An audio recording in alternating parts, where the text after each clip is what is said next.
Agora que a China venceu os Estados Unidos, está na hora de iniciar uma nova rodada, mostrando um pouco mais de como são os novos lutadores da terceira rodada, os heróis da Austrália e do Egito, mas ambos tendo seus próprios segredinhos a serem revelados nesse capítulo 13 de Heikyo Sensen, e começou anunciando o resultado da batalha, obviamente com a vitória da China, e os políticos que estavam lá nos Estados Unidos meio que não podiam acreditar que o Aiden perdeu para alguém. E acreditem, eu também fiquei chocada, imaginando que seu oponente deve ter sido alguém muito forte. Eles também avisaram ao seu presidente que essa derrota trará muitas consequências para o país deles, porque eles acabaram perdendo um pilar muito importante para a nação deles, que é o Aiden. E que mesmo que eles sobrevivam à extinção do seu país no final desse torneio, eles ainda estão arruinados sem o seu herói representante.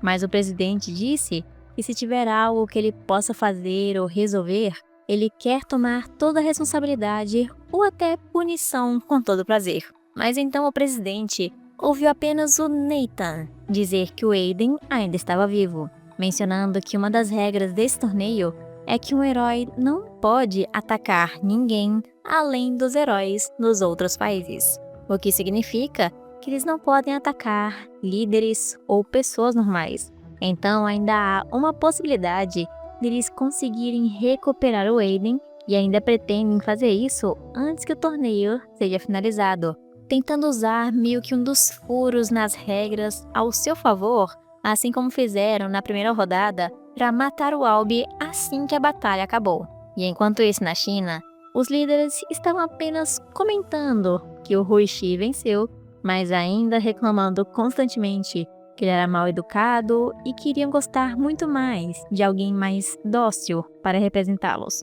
Porém, que eles ainda não devem baixar a guarda, porque o Shi deve ficar bem para a próxima rodada, mas de uma forma não tão boa, já que o Shi estava sendo informado de quase tudo o que estava acontecendo no meio dos representantes, e ainda por cima na enfermaria, com diversos órgãos feridos internamente. Mas pelo menos, uma das assistentes da presidente chinesa que estava ouvindo tudo, disse para o Xi que ele fez um bom trabalho, de uma forma bem sincera, e até perguntou o que é que ele iria querer comer quando acordasse depois da cirurgia. E isso deixou o Xi meio surpreso, já que ela não costuma ser assim tão gentil com ele. E o Xi só falou que podia ser qualquer coisa, contanto que não fosse o soro que ele toma no hospital dele pra frente. Mudando então a cena desse momento bonitinho do Xi para um lugar que ainda não havia sido mostrado anteriormente no Heikyo Sensen, mencionando que é uma parte dentro do complexo que eles usam para a batalha,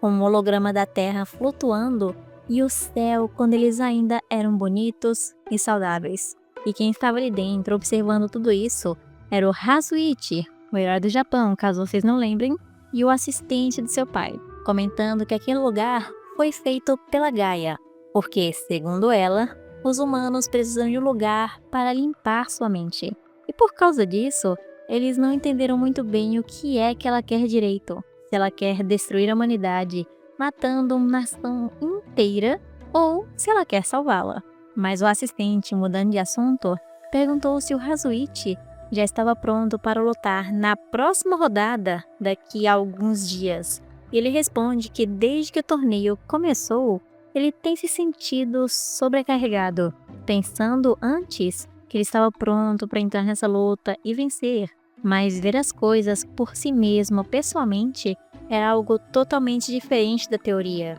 E ele também diz que enquanto estava assistindo a segunda rodada, ele percebeu mais uma coisa de que ele não quer acreditar nas palavras que seu pai disse antes. Mas no final das contas, infelizmente, essa batalha entre todos os países que eles estavam enfrentando é realmente uma guerra. Mas antes dele terminar essa frase em específico, alguém de longe completou a mesma frase dele, falando guerra quase que ao mesmo tempo que o Hazuichi. E essa pessoa apareceu de longe, falando que aquilo era mesmo uma guerra absurda, mas que aquele lugar era muito agradável, onde eles estavam, e que ela conseguiu ver a neve pela primeira vez naquele local. E quem estava ali era a heroína do Egito, Namir Shaban, com a geração de ossos e com sua taxa de ressonância revelada de 81%. Porém, uma pequena curiosidade nesse capítulo é que pode não ser a Namir, mas sim o Namir. Porque nós vimos recentemente, quando o capítulo foi lançado, os próprios japoneses comentaram que essa personagem se comunica de uma maneira muito masculina, indicando que poderia ser um homem usando roupas e um estilo mais feminino com cabelo longo, ou realmente uma mulher com uma personalidade mais masculina. Porém, acredito que só teremos a resposta definitiva quando nós vermos o flashback desse personagem no meio da batalha, ou se a autora quiser confirmar antes de tudo. E Namir, nesse capítulo, também comenta que o holograma da Terra, que fica ali flutuando no meio, é lindo e que existem muitas terras ainda desconhecidas para essa pessoa. E o Hazuichi reconheceu que esse era o herói ou heroína do Egito, levando em conta a sua aparência. E Namir também reconheceu Hazuichi. Mas então, Namir continua falando com ele, comentando que odeia a guerra. E pensa que o Hazuichi também pensa da mesma maneira, falando que a guerra não destrói apenas as vidas, mas também destrói coisas que são ainda mais valiosas do que milhares de vidas existentes. E também destrói a história de uma nação inteira que um dia já existiu, comentando que a Terceira Guerra Mundial começou por conta de pequenas brasas de conflitos antigos que já existiam, e quando as nações se uniram e começaram a espalhar o caos, conseguiram deixar a Terra totalmente rasgada em pedaços. E logo depois disso, o mundo enfrentou a Quarta Guerra Mundial e começou por conta da luta para obter recursos e zonas habitáveis para as outras pessoas. E mesmo que a guerra tenha terminado e agora o mundo está dividido em áreas separadas, dentro dessas mesmas áreas começou novamente essa luta por recursos e a sobrevivência dos humanos. E desse jeito, uma matança que uma vez era entre nações transformou em uma matança entre vizinhos, um ao lado do outro, dizendo que o Egito também estava em uma situação deplorável, porque o deserto estava se expandindo cada vez mais. Eles estavam ficando sem suprimentos e não sobrava já mais nenhum lugar para se viver, sem esperança até mesmo para os adultos e as crianças. E Namir se pergunta quantas vezes eles ainda vão ter que repetir isso e quantas vezes mais eles vão chorar e fazer outras pessoas nesse mundo chorarem também, dizendo que isso é um absurdo, completando mais uma vez o pensamento do Hazuichi, que não havia terminado sua frase, e até ele achou isso meio esquisito, como se fosse uma habilidade. Mas Namir fala que para ela não importa se for um tolo, ou idiota,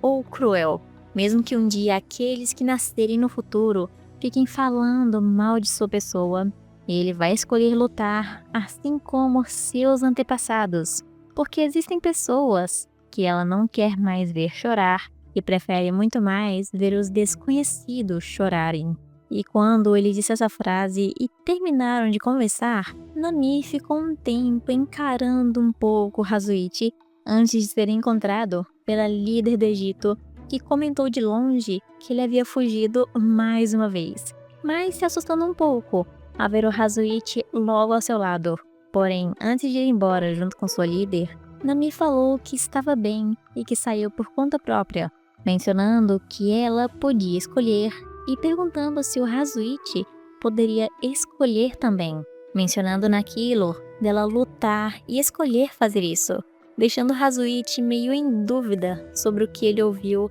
e não dando nenhuma resposta. E momentos depois disso, nós vamos para a área de espera da Austrália, onde Luca está, mais uma vez, jogando e perdendo constantemente em seu pequeno console. E um dos homens lá dentro, junto com ele, pergunta se o Luca está bem, porque a batalha vai ser ao meio-dia do dia seguinte, e perguntando se ele tem alguma estratégia de batalha para o dia seguinte. Mas ele apenas respondeu com outra pergunta, se ele se parece com alguém que faz esse tipo de planejamento. Mas menciona também que está tudo bem, mas não completamente, porque a vida das pessoas está completamente nas mãos dele. Então, ele também pretende se esforçar ao máximo nessa batalha, perguntando então com um sorriso para os homens que estavam ali com ele se eles, por acaso, já viram Luca perder alguma vez sem ser nesses jogos. E a verdade era de que ele nunca perdeu.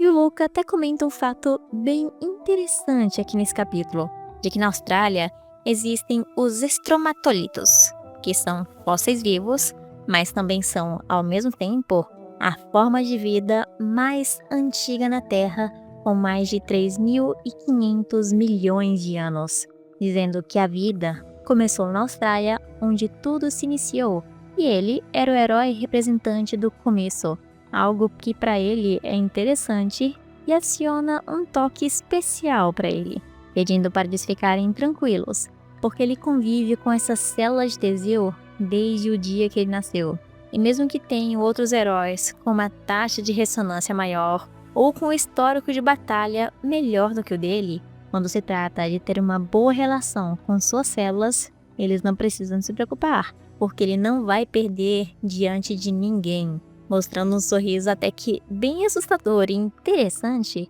com seu olho direito ficando preto. Mas isso só me fez gostar mais ainda do Luca e me fez querer torcer ainda mais para ele na hora da terceira rodada, e já começa no mês que vem. Mas eu fico pensando como que vai ser esse poder do Luca agora que ele disse que tem uma relação muito melhor com suas células, provavelmente em questão de controle do seu poder ou algo parecido. Mas se você pensa o oposto e não torce pro Luca, deixe nos comentários para qual lado vocês estão, mais de um ou para outro, Namir do Egito ou Luca da Austrália, porque eu estou com o Luca e devo admitir que poucas coisas vão fazer mudar de ideia. Então eu espero ver todos vocês no mês que vem pra gente presenciar esse começo de batalha, e eu espero ver também vocês no próximo vídeo.